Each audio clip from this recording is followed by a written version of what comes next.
Hi, this is Shadi, and today we're going to be talking about training, and it is very crucial and a staple in today's training age and competition in order to have an advantage training on the side, whether it is calisthenics, bodybuilding, or just strength training. It is imperative that we train and condition our bodies in order to keep up with the type of training that we do, which is grappling and which is already very taxing on the body. So I've been looking up some of the old masters and how they had trained. Keep in mind, this is the internet. We take everything with a grain of salt, but nonetheless, it does give us some type of insight of what they had tried to do in the past. And this is according to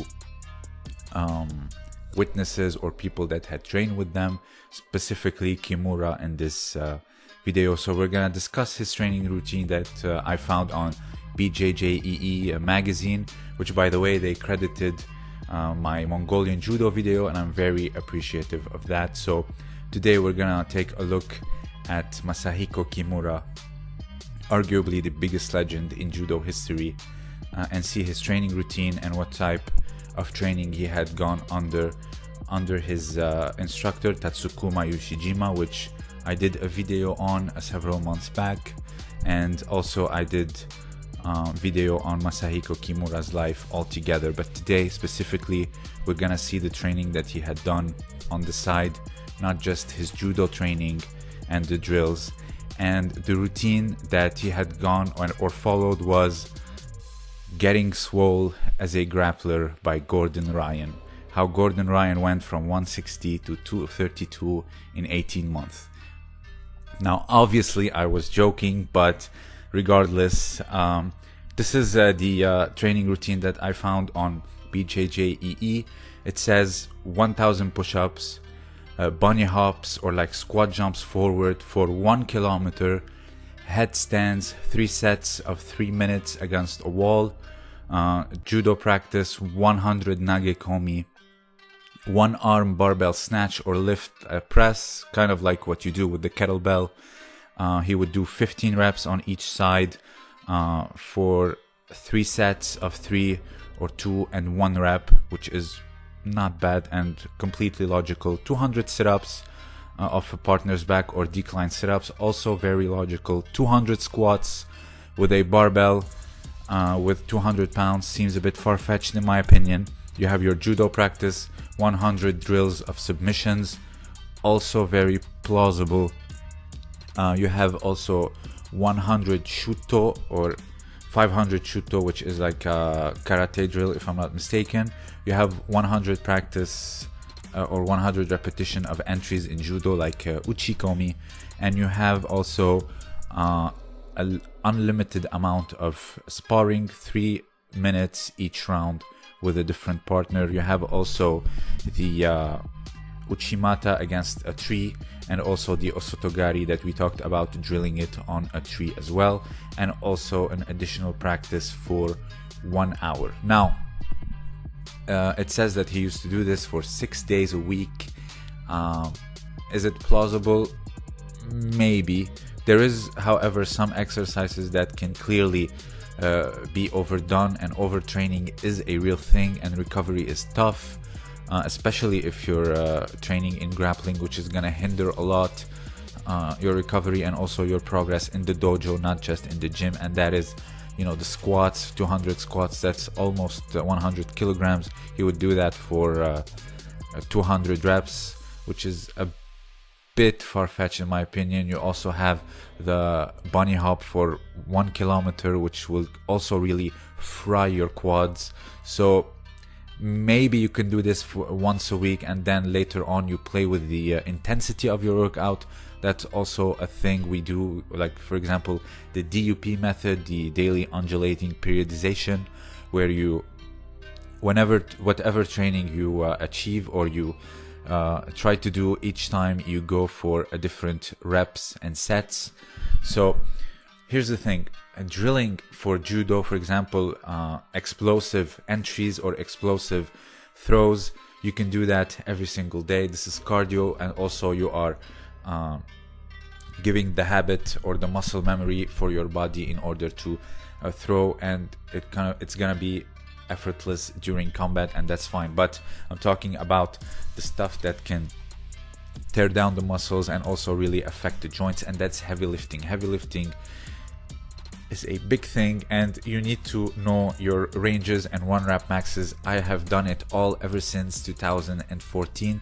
I have tried every rep range, every sets or every program there is, and I found that staying between the 70% up until your 85% of your 1 rep max, in my opinion, it's the healthiest for recovery when it comes to muscles, joints, and also if you are a drug-free lifter. And that's very important, because when I tried, for example, powerlifting between the 1 and the 5 repetition range, your joints will take a beating. Couple that with grappling, like no-gi grappling, judo, BJJ, or whatever, you're gonna take a hit, and your muscles, first of all, will atrophy, and also your joints will last far less than you ever want them to be, and hence, you know, the problems like discs, etc., especially if you play a lot of guard, lifting heavy, especially deadlifting and squatting for your back.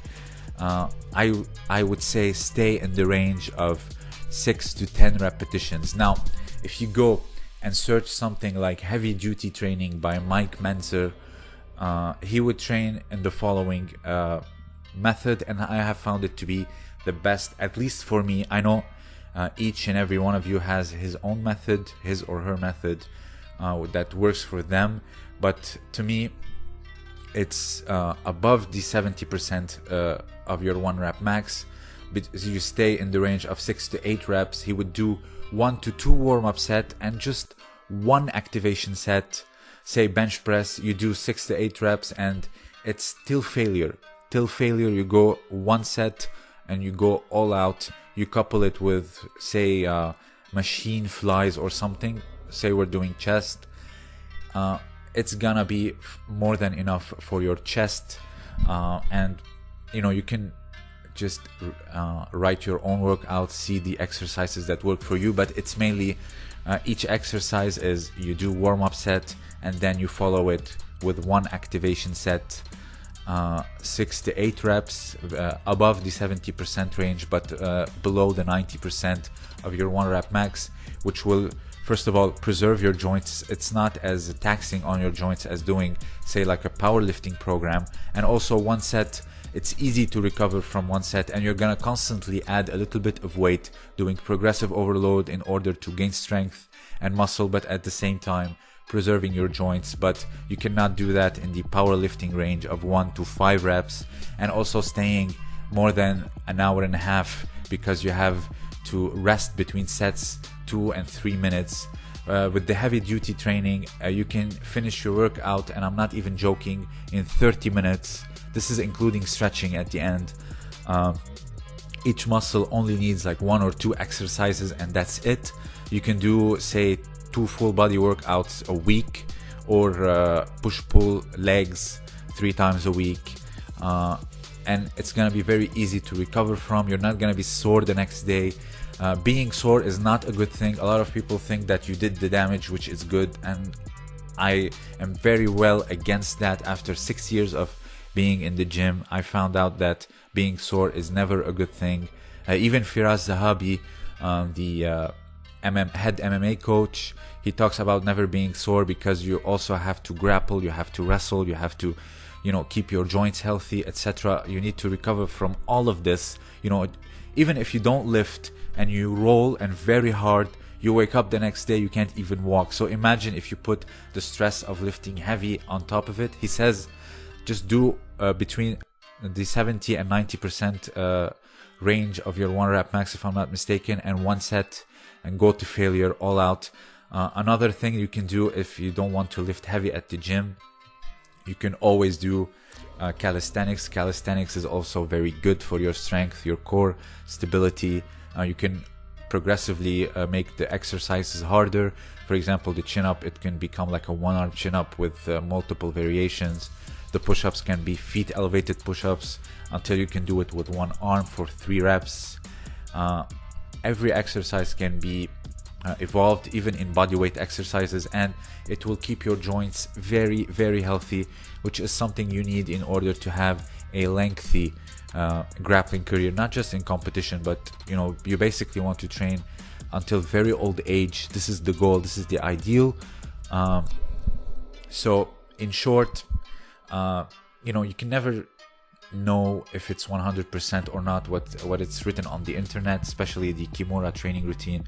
Mas Oyama stated that this is what he trained under Tatsukuma Yoshijima, but then again, he might have the judo drill seems very likely and logical. I'm not saying it's not. It's good cardio, and it's not as taxing as the lifting heavy, like the snatches and the squats and the bunny hops and the bench pressing.